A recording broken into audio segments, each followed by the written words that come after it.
Hello guys, అందరికి నమస్తే. Today special ఎర్ర పుంటికాయల పచ్చడి అండి. ఇదైతే సూపర్ అంటే సూపర్ టేస్ట్ ఉంటుంది. ఇది పచ్చిమిర్చితో అయినా చేయొచ్చు, ఎండుమిర్చితో అయినా చేయొచ్చు. పచ్చిమిర్చి కాంబినేషన్ అయితే అదుర్స్, ఎండుమిర్చి కాంబినేషన్ అయితే అదుర్స్. పచ్చిమిర్చి కాంబినేషన్తో చేస్తే ఏంటంటే ఇది చలికాలం కదా, కోల్డ్ అవుతుందేమో, స్టోర్ అయితే ఉండదు. ఒక 5-6 డేస్ అయితే ఉంటుంది పచ్చిమిర్చితో. ఎండుమిర్చితో చేసి కొద్దిగా ఆయిల్ ఎక్కువ వేసి చేసామనుకోండి, మినిమం ఒక 15-20 డేస్ అయితే స్టోర్ ఉంటుందండి. ఈ పుంటికాయలు అయితే మనకు ఈ చలికాలంలోనే అవైలబుల్ ఉంటాయి. తర్వాత అయితే ఇవి దొరకవు. సో దొరికినప్పుడు మనం వీటిని యూస్ చేసుకోవాలి కదా.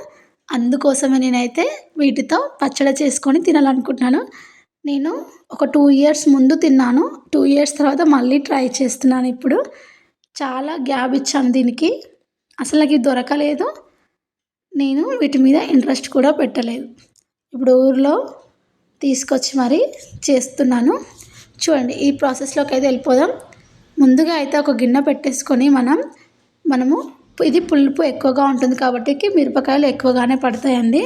ముందుగా అయితే ఒక 20-25 ఎండుమిర్చిని మంటను మీడియం ఫ్లేమ్లో పెట్టేసి దూరగా వేయించుకుందాం. వీడియోని అయితే అస్సలు స్కిప్ చేయకండి. వీడియోని మొత్తం చూసి ఒకసారి ట్రై చేయండి. సూపర్ అంటే సూపర్గా ఉంటుంది. ఈ విధంగా అయితే వేయించేసుకుందాం. బాగా మాడనివ్వకండి, లైట్గా వేయించుకుంటే సరిపోతుంది. చూడండి, ఈ విధంగా వీడియోలో చూపించే విధంగా వేయించుకోండి. గింజలు అయితే మాడిపోతున్నాయి. మనము నువ్వులు కూడా ఇదే టైంలో వేసి వేయించుకోవచ్చు, లేదంటే సపరేట్గా కూడా వేయించుకోవచ్చు. నేను సపరేట్గా వేయించుకున్నానండి. ఇప్పుడు మనం మిక్సీ బౌల్లోకి మిరపకాయలను అయితే తీసేసుకుందాం. ఈ విధంగా కొన్ని మిరపకాయలన్నిటిని ఆ గిన్నె నుండి వేరు చేసేద్దాం. ఈ విధంగా వేరు చేసి లైట్గా ఒక 2 టేబుల్ స్పూన్ ఆయిల్ యాడ్ చేసి మనం ముందుగా పుంటికాయల నుండి వేరు చేసుకున్న పుంటికాయ ఈ విధంగా ఉంది కదా, ఈ మిశ్రమాన్ని అందులో వేసుకుందాం. ఇది ఒక కాయకు ఉంటుందండి. ఆ కాయ నుండి మనం ఈ విధంగా తోలు తీసి అందులో వేసుకోవాలి. చూడండి, ఈ విధంగా వేసి మంటను మీడియం ఫ్లేమ్లో పెట్టేసి కొద్దిగా సాల్ట్ కూడా యాడ్ చేసుకొని ఫ్రై చేసుకుంటే తొందరగా మగ్గిపోతుందండి. చూడండి, ఈ విధంగా వేసేసి ఒక్కసారి అయితే కలిపేసుకుందాం. పుంటికూర, పుంటికాయల పచ్చడి 2 సేమ్ ప్రాసెస్ అండి. కానీ టేస్ట్ మాత్రం దానికి దీనికి చాలా అంటే చాలా డిఫరెంట్గా ఉంటుంది. చూడండి, అప్పుడప్పుడు మూత పెడుతూ తీస్తూ ఫ్రై చేసుకోండి. మంటను మీడియం ఫ్లేమ్లో పెట్టే ఇది ఫ్రై చేసుకోవాలి. మంటను హై ఫ్లేమ్లో పెట్టొద్దు, అడుగంటిపోతుంది. ఈ విధంగా ఫ్రై చేసుకొని పక్కకు పెట్టేసుకోవచ్చు. ఇది కావాలంటే మిక్సీ చేసుకోవచ్చు, లేకుంటే చల్లారినాక డైరెక్ట్గా కూడా కలిపేసుకోవచ్చు.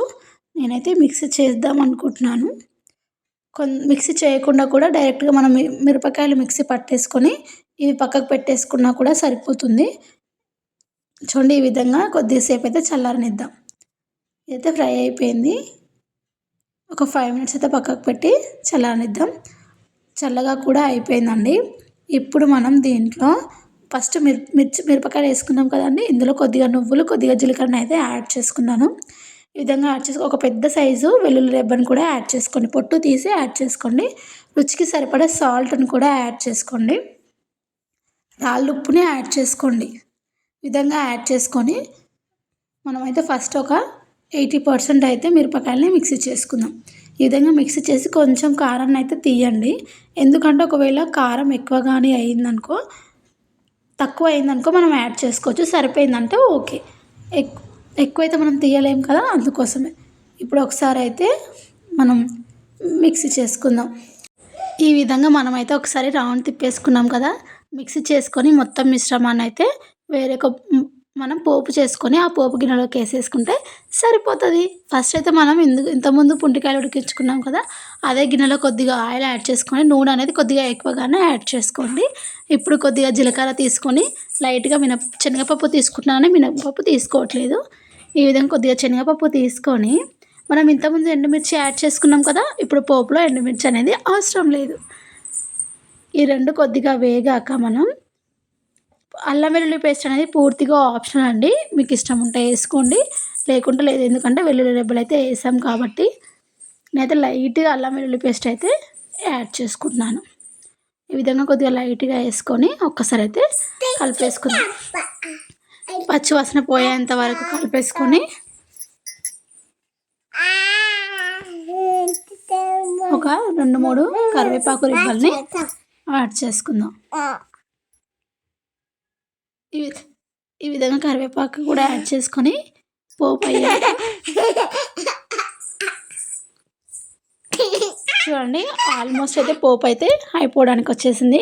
లాస్ట్ మూమెంట్లో కొద్దిగా పసుపుని యాడ్ చేసేసుకొని ఒక్కసారి అయితే అటు ఇటు కలిపేసుకొని మనం ముందుగా మిక్సీ చేసి పెట్టుకున్న పుంటికాయల మిశ్రమాన్ని ఇందులో యాడ్ చేసుకుంటే సరిపోతుంది.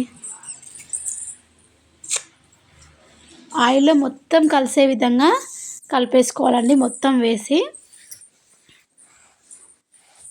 చూడండి, ఈ విధంగా మొత్తం యాడ్ చేసుకొని ఒకసారి అయితే కలిపేసుకుందాం. చూస్తుంటేనే నోట్లో వాటర్ వచ్చేస్తున్నాయండి, అంత కలర్ఫుల్గా ఉంది, అంత కమ్మగా కూడా ఉంటుందండి.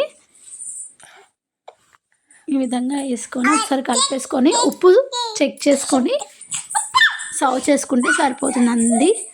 అంతే అండి, చాలా ఈజీగా ఉంది కదండి. ఎంతో టేస్టీ అయిన పుంటికాయల పచ్చడి రెడీ అయిపోయిందండి.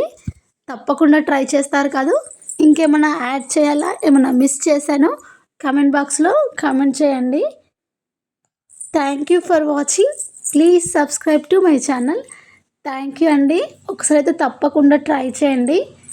థ్యాంక్ యూ అండి. ఇలాంటి మరెన్నో వీడియోల కోసం నా ఛానల్ని సబ్స్క్రైబ్ చేయడం అస్సలు మర్చిపోకండి. ఓకేనా ఫ్రెండ్స్, బాయ్.